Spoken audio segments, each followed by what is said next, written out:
Welcome to my YouTube channel, Buddhist Biohacker. For those of you who are new to the channel, don't forget to click subscribe. Here below, we are dedicated to creating conscious content in 1111D. We have so much great content coming up for you, so it's worth pressing that subscribe button. And my name is Lisa. I am your mystic guide and host of this show, and I'm really excited because this is the beginning of a brand new monthly feature that we are doing with Christine Shahin. Welcome back, Christine. Thank you, Lisa. Yeah, I'm very excited to do this with you.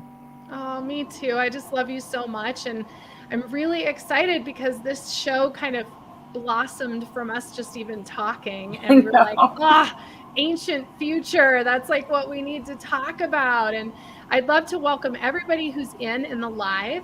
I'd love for you to share where you're from.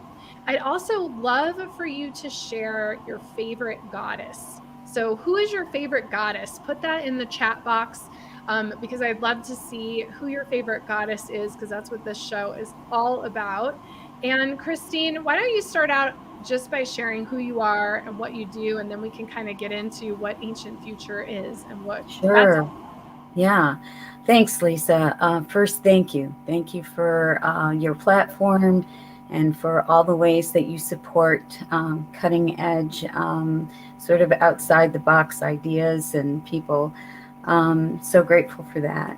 And so who am I? I am a complex person because I came from the world of maybe Western beauty, but I also ran for political office, and I am a practitioner of what I call wellness beauty, which is different than the Western vision of beauty, which is top down, that says we hold the wisdom of what beauty should be, and you want to aspire to that. I'm more of the idea around who are you created, how does that fit into your goals of what you want to achieve for yourself, and express yourself uniquely, and because diversity really is the long-term vision of nature is always diversity. And so and then, you know, I have to say I'm very proud that I am a mother of 6 and brought them up natural with herbal remedies and therapies, and they're all alive and they're grown adults doing amazing things. So that's very important part of my life. Recently became a grandmother, which is very, very fun. All of my girlfriends have been saying, wait till you become a grandmother. That's the fun stuff. And I think they're right. I think that's right. And so I evolved from my walk-in salon to an online business after I wrote my book, Natural Hair Coloring, Coloring Hair with Herbs, for a toxic-free hair experience and living. You know, sometimes people just can't handle chemicals, and some people can. So in your discovery of who yourself, It's not about, again, plugging you into one way, what works for you. And is your color easily achievable with herbs? And if not, is that something that you want to stick with? So it's not like an either or situation. But I feel that options are super important. If you're suffering from sensitivities or terminal illness and you still want to be able to color your hair, then there are options for you. And when we feel like there are no options in our life, then things can be really difficult. So I see what I offer as an option. I don't see it as the only way to do something. And so once I wrote the book, I decided that I want to teach it more. I coach women or men, really, because I do have many men that use these herbs as well, on how to create their recipe and how to attain it through whatever steps and mixing of herbs. And so I do that remotely, and then I sell the herbs on my website. So I have taken that little bit of a leap too. Just before everything went online, I was doing it. So, and then I met you, sort of because of that, and you were doing your thing, and we had a mutual. You had Julie Hoyle and my sister Vishali, both from City Yoga roots, and they brought us together, which in the last 10 months has been really phenomenal relationship. I'm so grateful to have it. Oh, I'm grateful too. And yeah, it's just synchronistic and amazing how things work out, isn't it? And Yeah. there's so much that we share in common and that we love, and this is one of them. And Yeah. for me, my journey, I was very much plugged in to the matrix in spite of all my gifts and all my weirdo-ness. I found myself in my 20s working in fashion retail and drinking Diet Coke and doing all that stuff. And my journey was really like having to take a good hard look at what I was doing because I got sick. I mean, So, I had neurological issues and had to make some changes. And within those changes, it led me to Ayurveda. And for me, much like your herbs, I mean, Ayurveda is this beautiful gift of health and healing that's all natural. And I didn't even really know I was practicing Ayurveda, but what I would do is I would like Google search, ailments and the natural remedies for those. And then I would do them and they would really work. And right. it was super validating to go get certified in Ayurveda because it was actually really easeful for me. And it was like, oh, I'm already doing all this. Oh, I know this herb does this. It was kind of a weird thing. It was like, wow. And, learned diet really does heal everything. Like, if you really just want to be disciplined with your diet, you ultimately could cure all ailments, I feel, in the body, really. It's just, we don't always want that, right? We want the instant gratification of taking a Tylenol or something Right. instead of really listening to what your headache's telling you. Like, Right. I have one today, and I've really had to listen to, like, what is this all about and what is it telling me, rather than, hiding it or blocking it or restricting that Right. energy flow. And Yeah. look at all these amazing goddesses. We have Durga. Hello. I think, how do you say your name? Is it Maja? Is that right? Do you think?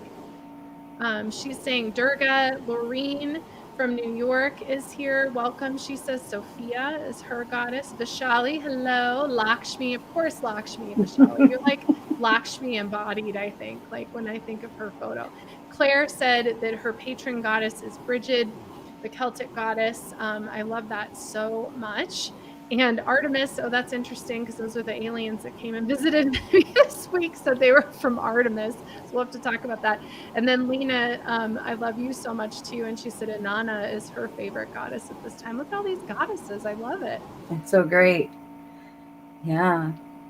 Beautiful. So, Yeah. And so, Lisa, when we were having that conversation around ancient future, and, it kind of we were just talking about, like you said, Ayurveda and all of these older practices, and how we are at that place where we could very easily lose a lot of that knowledge, because there's like, and it's not even a cultural appropriation. In some regards, it's an erasure, right? It's kind of like, well, this is the dominant narrative now.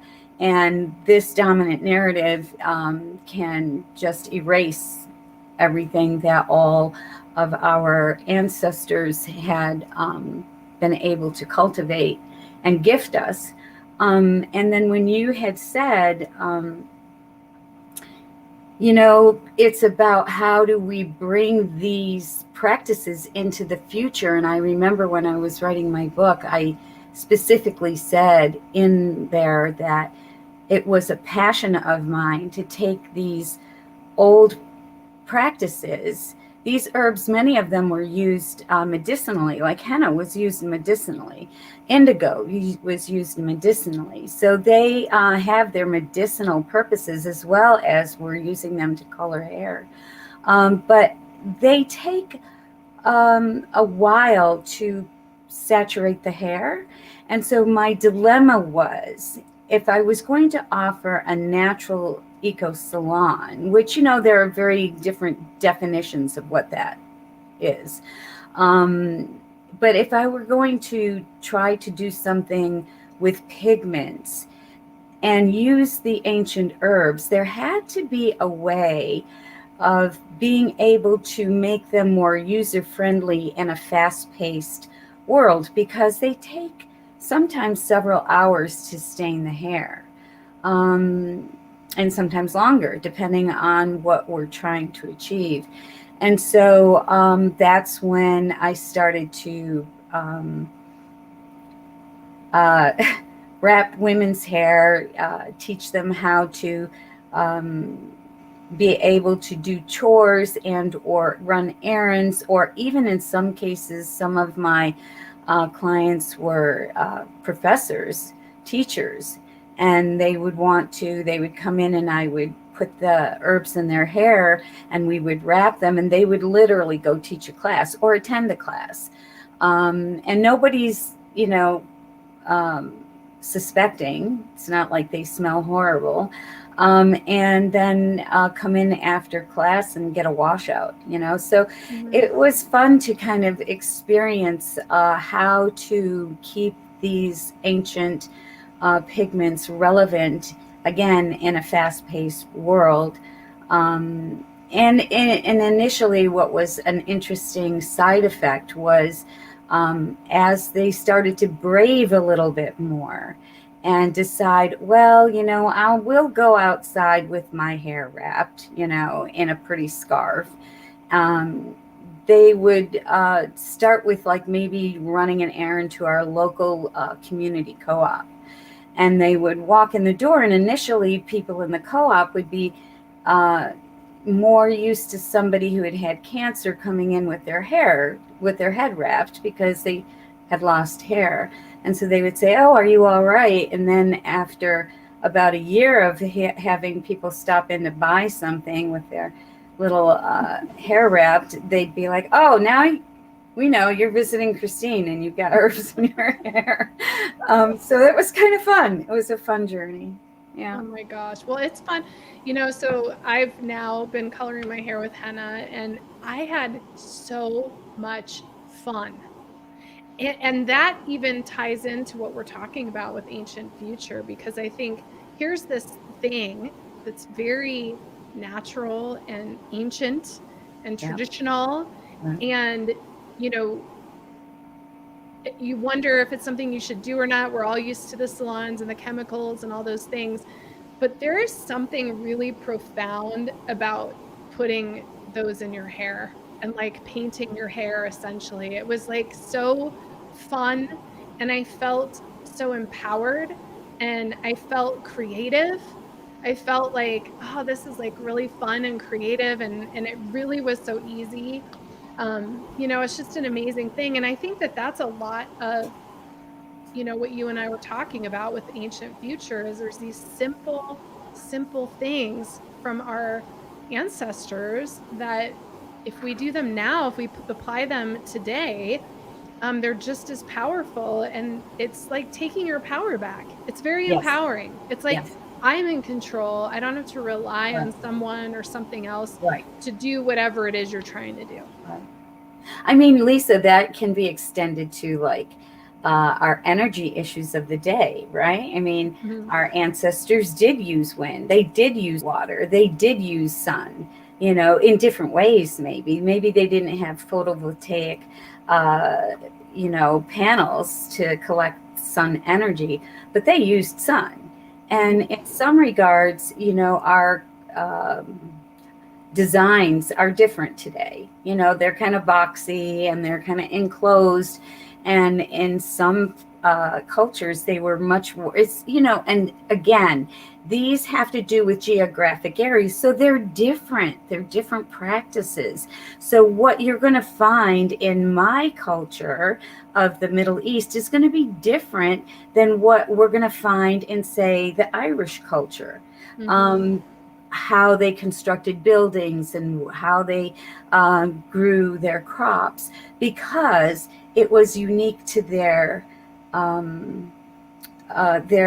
geography or ecosystem, right? It was Mm-hmm. unique to that. And in our current state, we just do this block thing of like, well, we're all humans, and so we all react this way to all the same things. And that also is not true, right? Mm-hmm. It's like some people absolutely may need a pharmaceutical, and other people probably need some other, like you said, Ayurveda and diet. And who are we again? As I go back to saying, the herbs are an option for people.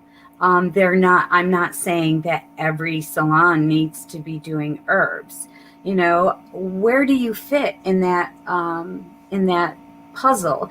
And in fitting in that puzzle, we're naturally reducing our footprint or our impact Mm-hmm. because we're just lightening it up in places where it might need lightening up. You know. Mm-hmm. Well, Um, I and didn't you discover that your grandmother used henna? yes, it was really funny. Yes, my mom was like, "Oh, she's like, my mom used to do that all the time." She's like, "That's how she colored her hair." She's like, "I remember her saran wrapping her hair." And I was like, "Oh my God, my grandma did this," which is so cool. It's so cool. Yeah. And I was gonna say too, like you're making me think like there's also the why. Like why why reduce the footprint? And that, ties into this feminine energy, the divine feminine. I mean, we are like Mother Earth is the divine feminine. It's a woman, it's a creative force, it's the empress, it's the goddess. And so the natural desire to connect with her through these different choices. And I think it's important to go into the fact that there has been this holocaust of the woman healer for so Yes. long, and Yes. this desire to control and manipulate Her genetics. body. Her Yeah, body. yes. And there's something really powerful, especially as a woman. And I'm not saying it's not powerful for a man, because I think it probably is also. But directly to speak to the women part of it, it's empowering to be able to align with who you really are as a woman and to be able to trust your intuition. And I think the lack of self-worth, the challenges around taking care of ourselves, healing ourselves, trusting our intuition. Like these things have been repressed for years and years and years and years and years. And so this is like the bringing it out and saying, you know what? I really do know what to do to heal myself. Yeah. And it's okay to be my own advocate. And Yeah. I actually know what I need to do for my body and what I don't want to put in it or on it anymore. Right. Absolutely. Couldn't have said it better. Absolutely. Well, I have this Lemuria. It's called Beyond Lemuria. It's these cards, which are really beautiful. Maybe we'll pull a couple for some of the audience later.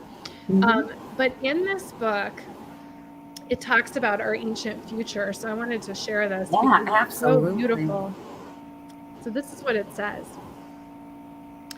Right now, the legends of the Lemurian civilization feel important, as wisdom from this ancient time is relevant. The fall of Lemuria alerts us to the possibility that humanity may face if we live without respect for the earth. An ancient remembering is emerging. I love that so much. An Yeah. ancient remembering is emerging. Many of the seed crystals and the knowledge they are imbued with are becoming unearthed.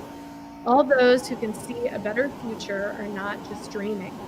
Their hearts and minds are hearkening to the core of earth-based traditions to bring through knowledge that will help shift this paradigm into balance.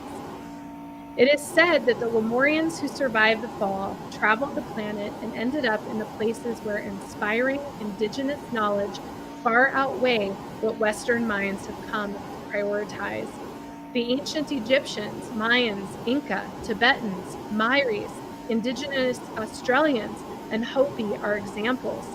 These ancient knowledge keepers of Earth have been holding the key for a new world. We are being called back to our roots to acknowledge the infinite wisdom available when we drop to our knees in humble receptivity. To move gracefully forward, we must stand in our power for the places, ethics, and conservation of what matters most. When we heal ourselves, we heal our ancestors. As illuminated beings ready to make a change in the collective consciousness, we take on more than our fair share of karma. We may be clearing some of the wounds from our ancestors, and with this in mind, we can ease through the waves, allowing guidance and empowered perspective to lead us to the greatest good. That's beautiful. Isn't it? And so, what is it a book? It is an oracle card deck that Okay. was given to me. So here's the cards. And then this is the book that it comes with, Comes but it's with. called Beyond Lemuria. Beautiful. It's really an incredible deck. I'm not going to lie. It's pretty Right. incredible. But I love ancient remembering. Like, Yes. that is absolutely what's happening right now, I Yeah, think. I agree with you. Absolutely. And of course, you know, when we look at the words that are sometimes they're right in front of our face, and we don't always, because we're brought up with a certain understanding. Um, and so we don't always see into the parts of words. But remembering, right, is to take the members and put them back together. And that brings us to the story of Isis and her remembering Horus, who was her love and was split apart. And she remembered him. She took his body pieces and put them together because of her love. And her love brought him back to life. And so this simple word, you know, oh, I don't know if I can remember that, or if this, or remember. And we, you know, we think that we know what that word means. And yet there's such a depth to that word of remembering. And then when you read that piece from the Lemuria, and really saying we are remembering, then you can literally see that coming together of the knowledge, the wisdom, um, the old ways. That it's not like the old ways didn't have issues, right? And it's not to say that we aren't going to do some really beautiful things in the future, but again, it's like, how do we bring them together into the future in a way that we're not losing it? It's not erased. It's a continuation and maybe a morphing. You know. God, that's beautiful. And I'm so glad we chose Isis first. You know, my first, I don't know if I said this to you or not, Christine, but my very first office as a psychic was at Isis bookstore. Oh, that's so And great. the whole bookstore, it's Karen is the owner, and she's amazing. And her birthday is on Halloween. So it's only fitting that she's this Wow. incredible witch and runs this metaphysical bookstore called Goddess Isis.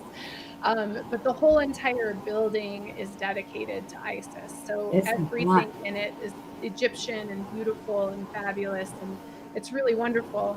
But one of the things, I mean, you're just giving me goosebumps when you're talking about remembering, because, you know, I tuned in with Isis and the energy of her message today, and it was all about past lives, connecting with your past and your ancestry and other experiences that you've had in your life and your roots.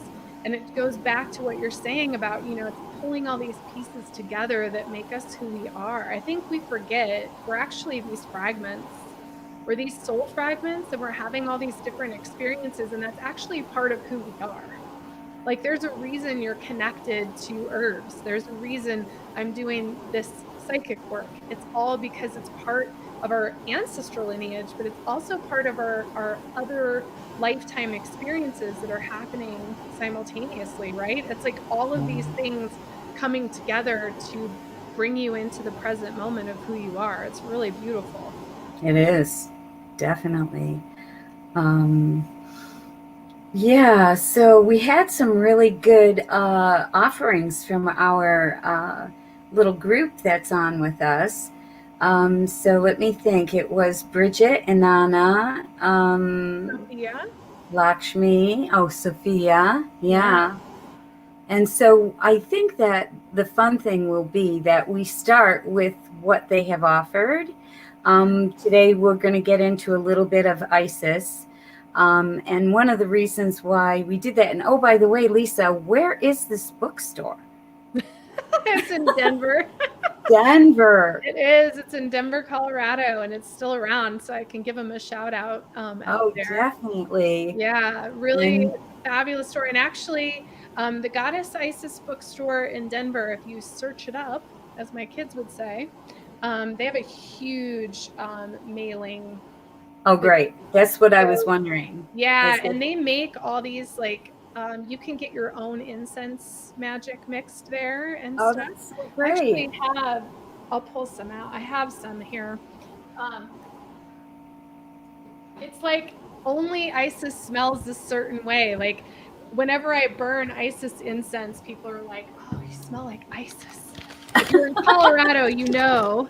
Hold on, I might have to search it up here because I think it's underneath. I have all these little boxes everywhere in case people were wondering. So I'm gonna put my computer. So this holds my computer up, Yeah. Yeah. Oh, that's beautiful. but my incense is in here. So these are special mixes from Isis. So you put Oh, them. that is so great. Yeah, they're traditional on charcoal in your little charcoal burner. But yeah, let me tell you, if I could just transmit the smell to everyone, you have no idea how powerful and fantastic these are. And they're always in my little magic box. That's also That's my great. computer stand. Exactly. Ancient future. Exactly. Exactly. So, let's see. I brought up a few things. Oh, one of the things that I wanted to also share with our group today is Girl God Books. Girl God Books was started by Trista Hendren, and it's because her daughter couldn't find the divinity in herself. And so if you Google Girl God Books, you'll find a whole bunch of books that are in print that you can read to your son or daughter around the wisdom that they don't necessarily have access to. And as you were reading on Lemuria, I wanted to also share about a verse or two here about, we know her as Isis, which is her Greek name. In her Egyptian name, she is Aset. So there's very different ways of spelling Aset, but that is her original name.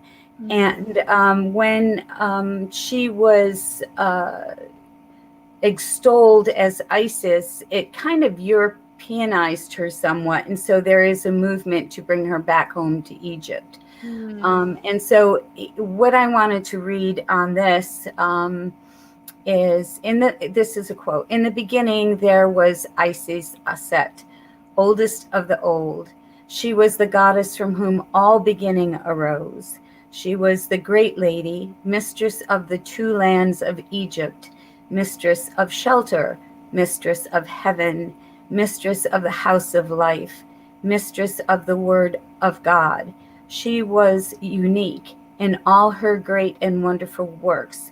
She was a wiser magician, and more excellent than any other god. And that was translated from ancient Egyptian texts.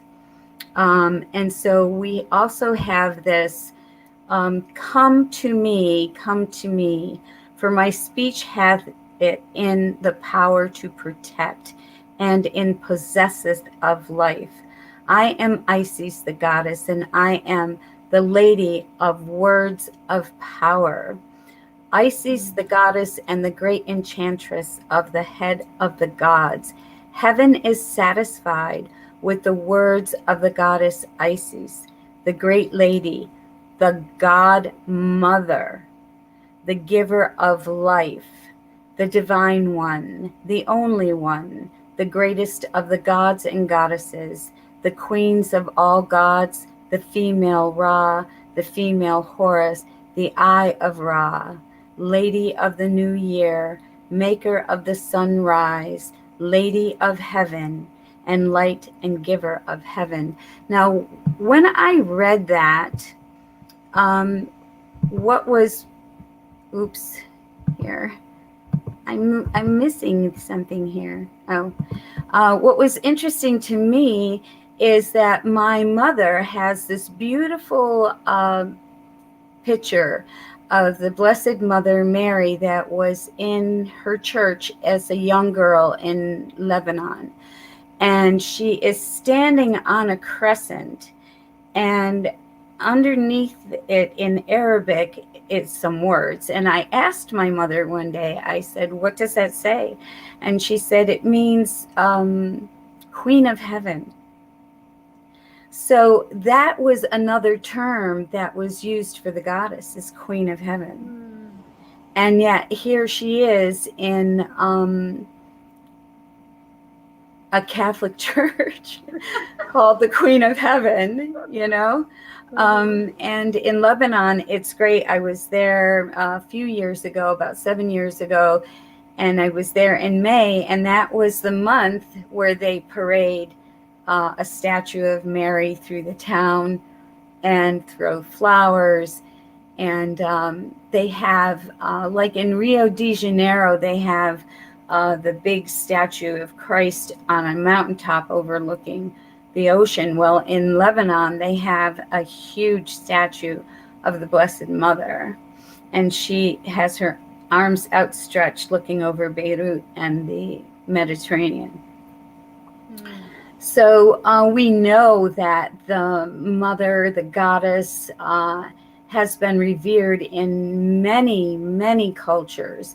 But we always assumed that in the Middle East, that because of the patriarchy being so strong, that there was no evidence of her there. And yet more and more with these archaeological digs, they are finding more and more evidence around the goddess worship. And we tend to feel that they have taken and disempowered that by saying that it was a pagan thing.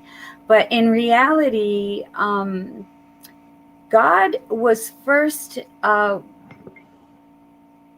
want to say, image imaged and imagined as female because there were 3 mysteries around women.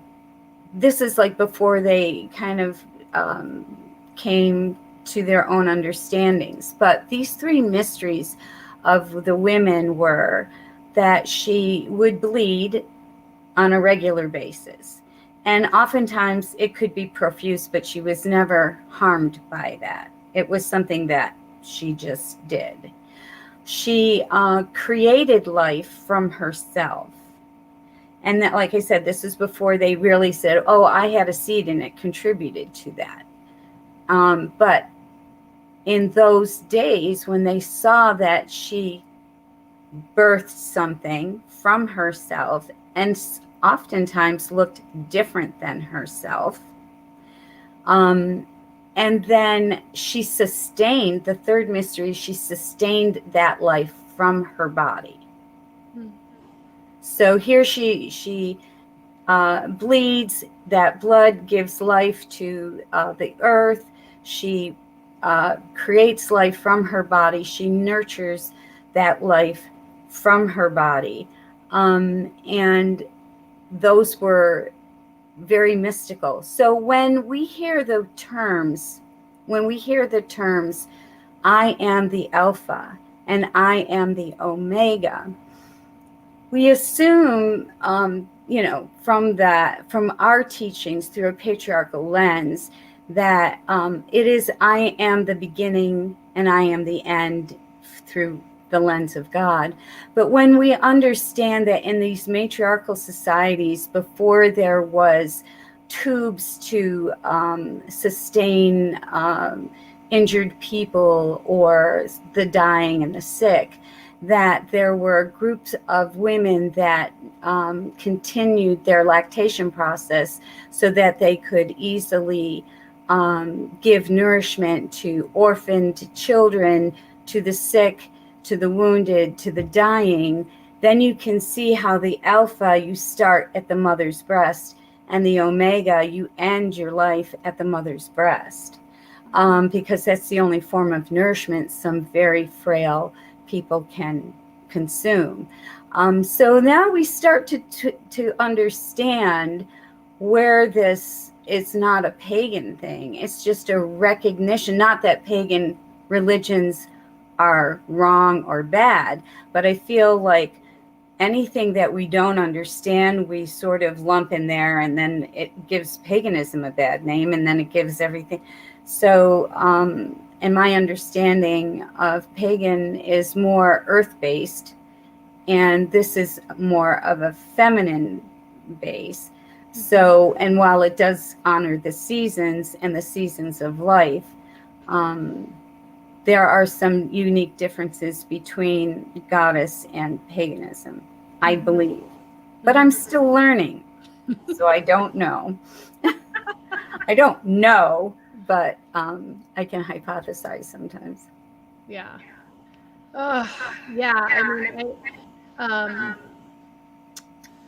everything you said so much, and I have so many goosebumps around me. I'm like, I don't know where to go because there's so much energy from all of this goddess talk. Yeah, I mean, what I studied was feminine form Ayurveda, so it was definitely at the Shakti school. It was definitely a very different experience than I think if I would have gone through a traditional form of teaching. And so the teaching was very experiential and somatic and verbal. And so, when you're speaking of this, the thing that's so powerful about Tantra and the feminine form practices is that the Shakti, the God force is inside of you and it's not outside of you. And I think those, like you're talking about, those patriarchal systems are so focused on this energy is out here and you don't have the ability to control that energy. And the feminine energy, it's about being in here and knowing that we do have the power. And it doesn't come from a control space, from that yellow solar plexus male energy. It comes from the heart. You know, it's that green, rich, heartfelt energy where you know and trust that you're able to move with the forces of nature, and truly letting go of the outcome. You know, I think things with modern medicine, for example, it's about controlling the outcome, right? It's about, well, we can change this and fix this, and there's a place for that. It's great that we can do surgeries and things, but there's also something really beautiful about just naturally going through the process of life, you know, whatever that looks like. And Right. you know, even my dog Max, he was a basset hound, he was fabulous, but I had a vision he was going to pass away, and I was really upset about it. And my husband at the time thought I was completely crazy because Max seemed fine and he was only 9 years old. And then, sure enough, he got sick and he had lymphoma. And to me, my response, my natural response was, I felt he was ready to leave. I felt like he's like, I hate my body. And he was a basset hound. He didn't like being short. And he felt really happy. Like, he didn't feel upset he was sick. He wasn't moping around. He was kind of like, okay, I'm sick and I'm going to leave this body. And my decision was to not treat him. My decision was to let him do his thing. And they said he had a couple weeks, and he actually went 6 weeks and had this really great experience in those last 6 weeks. And that was, you know, 2008. So that was quite a bit of time ago. Knowing what I know now and looking back on that, I think that is the natural, you know, there's this approach to life of sometimes it's worth going through the process, no matter how painful, than trying to stop nature's process of whatever nature is doing. And I think that that's so powerful. And so in a lot of ways, I think paganism and the goddess, you know, they're all hand in hand, because when you're connected with Mother Earth and nature and the process of nature and the energies, the natural order of things. And I think you can see, without getting into it and losing my YouTube channel, you can see all around us where we're not following the natural order of things in all sorts of ways. And Right. the distortion of the divine masculine and the divine feminine and what's happening, there's a lot of distorted energy, and that's an Atlantean based energy. That is what they did in Atlantis. That civilization took the Lemurian civilization that was very natural and began to manipulate it, manipulating DNA, manipulating weaponry, manipulating crystal energy, and they blew themselves up. And this is our opportunity to bring it together. I mean, that's what I think, Christine. I think we're in a unique position to take the technology and the futuristic energies of that Atlantean civilization and blend it with the Lemurian civilization, and actually have it come together in a way that we can be in a high-tech environment like this, having this conversation, you know, across the internet, and at the same time be very natural and connected with ourselves and in our own flow. You know, Lisa, that's great, because I don't ever remember hearing anything about that relationship between Lemuria and Atlantis until now. And it really makes a lot of sense. And all of a sudden, what occurred to me too is the word history, right? And history really is that, again, those words that are in front of our face every single day that we have a different understanding of. But when you really look into it, history is his story, right? Mm-hmm. And so that's why there's not a lot of women in the history books, right? Because these are his stories. And hence, you know, Trista Hendren being like, well, you know, my daughter needs to have some her stories.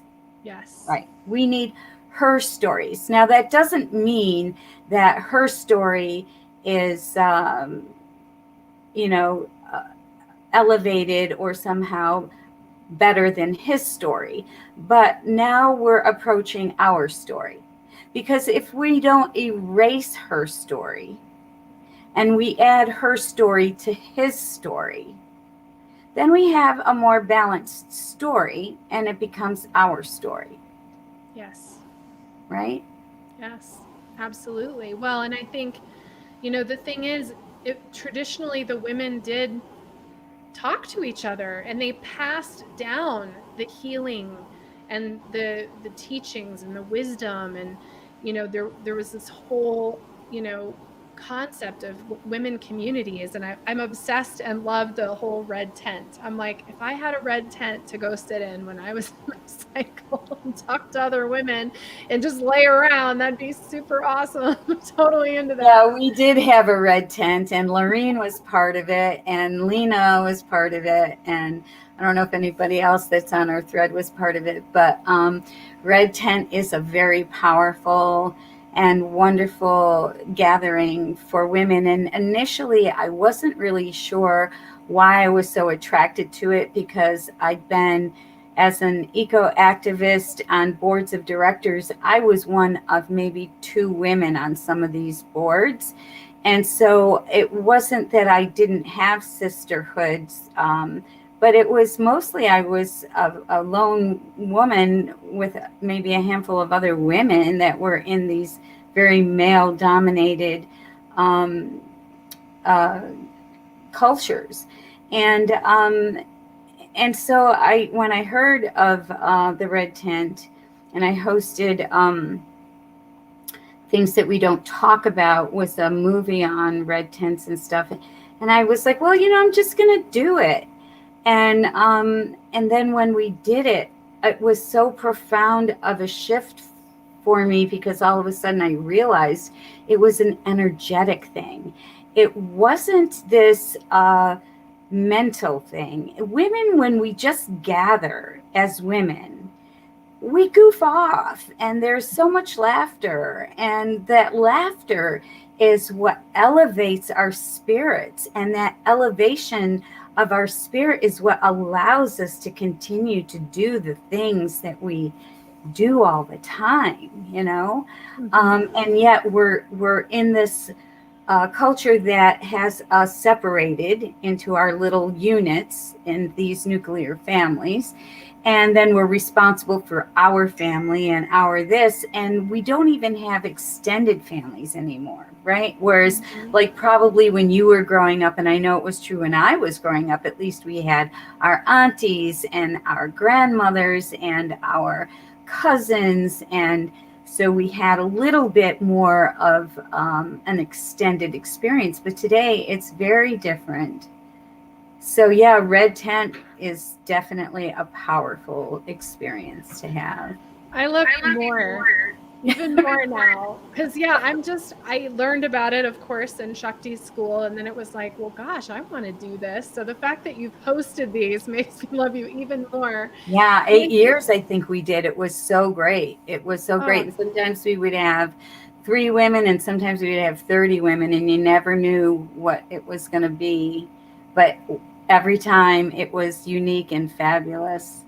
Yeah. yeah, it's just, and that's the thing is like, just like you said, I mean, what are we passing down and what are the women, how do the women come together? I feel really lucky because, my mom like taught me how to cook and spent time with me in the kitchen, and um my grandmother, my great grandmother, we weren't as close, but they wrote, and I can go back to their writings now and connect in with them. I shared in the Ajatakasha Yeah, that community. was great. Oh, my great grandmother's letter, it just makes me cry every time I read it. If you guys have not read my great grandmother's letter, it is up on my blog, and it's so raw and real about her life experience and why she chose to marry who she chose and what that was all about. I mean, it's just this incredible gift that my mom found. And my great grandmother, Viola Hunt, was incredible and has been with me so much.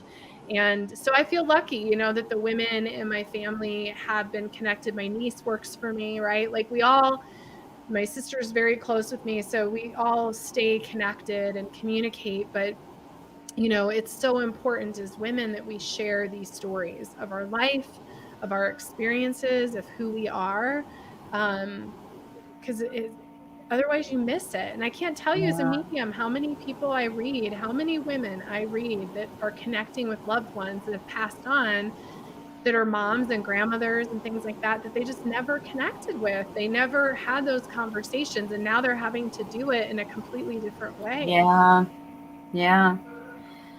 So, Lisa, I'm wondering if we can ask who's remaining what they would like to see for next time. Yeah. Well, and I see some writing about junk DNA, which I don't think any DNA is actually junk, so I hate that term. But I'm so glad you brought it up, Eve.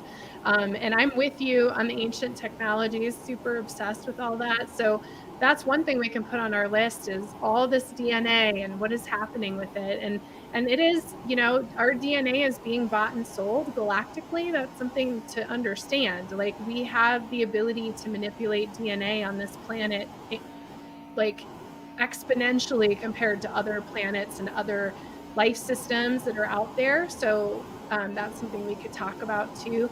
And while Mm-hmm. you guys write down what you want to talk about next time, I have a little message from Isis that I found Oh, that I wanted great. to share. Yeah, it's really beautiful. It's part of this oracle card deck, and I just found it online and I thought it was really beautiful.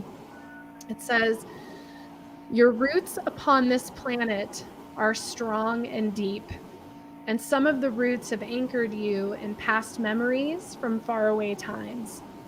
These roots have anchored you so deeply that sometimes you feel paralyzed when it comes to moving forward.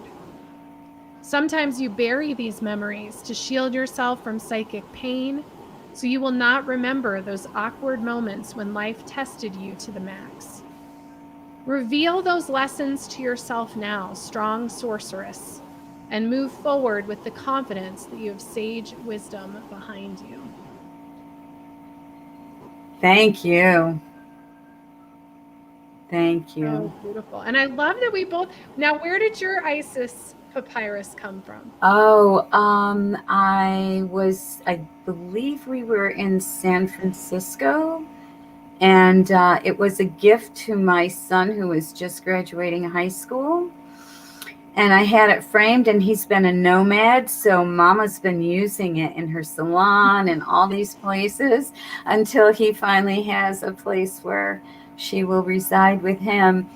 And looking at this image too, Lisa, and just hearing what your message was from her, just, looking at these outstretched arms, right? And in Christian symbology, that's the cross, right? Mm-hmm. But it's like the cross is separate from the resurrection. But because she has the wings, I always interpreted this as like that whatever that thing is that nails you, because we all get something that nails us, right? Mm-hmm. Is that thing that liberates us. Mm. And in Christian symbology, there's that, dissension into hell, which is confusion and you just don't know and all of that, because that's just hell. And then you choose resurrection, right? That's that day where you say, I'm sorry, I cannot live in this crazy chaos anymore. I'm choosing resurrection. And when you choose resurrection, that means you're going to continue your life and you're going to go on and you're going to move forward. Then comes ascension. But Mm. in this symbol, it's all in one. It's like, it's so powerful, right? Mm. Because those wings are right there. Yeah. Oh, that's beautiful. Oh my gosh. Yeah, mine is Isis and Osiris, and my sister lived in the Middle East, actually. She's the adventurous one that's been to all the places that I don't know that I'd be brave enough to go. So she actually got this papyrus, I think, in Bahrain. I'm Um, nice. yeah, and she got it because it represents partnership, and she wanted me to have that in my life. But what's interesting is, Isis in this photo, she has the sun above her head. Yes. And a very interesting fact. So I've been really deep into the bone tradition in Tibet, much older than the Vajrayana Tantra tradition. And isn't this fascinating, Christine? In Tibet, we're talking bone, it's BON with the little dots above the O. This is like ancient, 7,000 years old. This is the ancient shamans in the Himalayas. What they practiced, so in our world, Western society, right? And even Eastern society, the women's side of the body is the left side, and the masculine side is the right side, and the woman is the moon, the man is the sun. Well, in the Tibetan tradition, ancient bone tradition, women are the sun, and they are the right side of the body. They are not the moon. It is flipped. And as we know, of course, Egypt, they worshiped the sun. I mean, that was what they did. And it's a really powerful thing to practice yantra yoga, which is the Tibetan form of yoga, because everything is opposite. Yeah. And I've been working with it for about a year now. And it's funny, Christine, to really look as a woman, what does it mean to embody the sun energy, that dominant energy? I don't know that I can even share in words. It just is really profound. So I highly recommend, sitting on the right side of the body this week, like in honor of the goddess, and seeing what it feels like to be in the sun space in a feminine energy. It's kind of interesting. That's great, Lisa. And then maybe our participants would like to share what that's like next session. Oh, I love that. I love that so much. And I can share, I have a tradition. I'll see what I can put together. I'll try to share some stuff with you guys about that. I'm making a little note. And if you're not on Ajatakatsa, please join. It's great. Oh, yeah. Thanks, Lisa, for that space. It's so good. I have so much to catch up on today because I had Cauldron's little emergency yesterday, so I got to get on there and catch up. But yes, please absolutely subscribe to this YouTube channel. I think Christine's YouTube channel will be up soon, I'm thinking. So, but definitely subscribe to Buddhist Biohacker. And if you have not yet joined the Ajatakasha community, all of the information is here on the YouTube channel, or you can go to my website, Lisa M. Gunshore. But Christine has her own group in Ajatakasha that you can join to connect with her personally. Christine, you want to share what your group is? And it's called Beauty and Blessings Naturally, because, of course, we want you to have lots of beauty and blessings. I love it. I need to go in there because I want to share. I took photos of all the henna hair color I did, and so I want to share the photos. That was really fun. I'm so excited to do. I got to do it again here, and I'm pretty excited about it. So thank you. And they're asking how to find my grandmother's letter. So I posted it in Ajatakasha, but if you go to my website, I just put it in the link here. You can just go to my blog, and it's actually right on the one of the first couple pages of blog articles, and it says letter from my great grandmother. But it's so beautiful. It is beautiful. She was amazing. So my great grandmother was 98 when she passed away, and she was still channeling, writing stacks and stacks of papers of spirit just speaking through her. And she was very, very magical. I only met her a couple of times in my whole life, but she had a farm in Salem, Oregon, and she killed her own chickens and took care of the farm and did her thing. And I remember braiding daisies into my hair. And actually, I have a picture of that day. This is worth sharing for the end of the show. Hold on. This is on my altar in my office, but this is all of us. Oh, that's great, Lisa. So this is my great-grandmother Viola, and my mom, and my grandma Soto across, and my sister Kim, and me. This is all the Psychic That is a great photo. On my great-grandmother's farm in Salem, Oregon. That was the day we braided daisies into our hair, and it was really, really magical and special. So talk about herstory. It's right here. This is the herstory of my family right here. It's awesome. Oh, I just love you. Share how everyone can connect with you and find you and all those good things. ChristineShahin.com, Ajatakasha, And I'm on Facebook and Instagram. I am the Mother Goddess on Instagram. Yes. And we Yeah. can also, I'll post the link to this show under Buddhist Biohacker in Ajatakasha. So if you want to go in there, we can keep this conversation going in our Buddhist Biohacker Right. forum that's in there. Yeah. Yeah. And keep talking goddesses and every other thing. And Yeah. I just love you, Christine. I'm so excited Thank about you. this show. It's I so am too. exciting. Yeah. Thanks everyone for joining us. And who knows, maybe a virtual red tent is in our future. Yes. Oh my God. Yes. Ah, it just makes me so happy thinking of it. I don't know. It just does. I know. We'll see. We'll see. Oh, thank you guys so much. Much love to you and have an amazing day. Yep.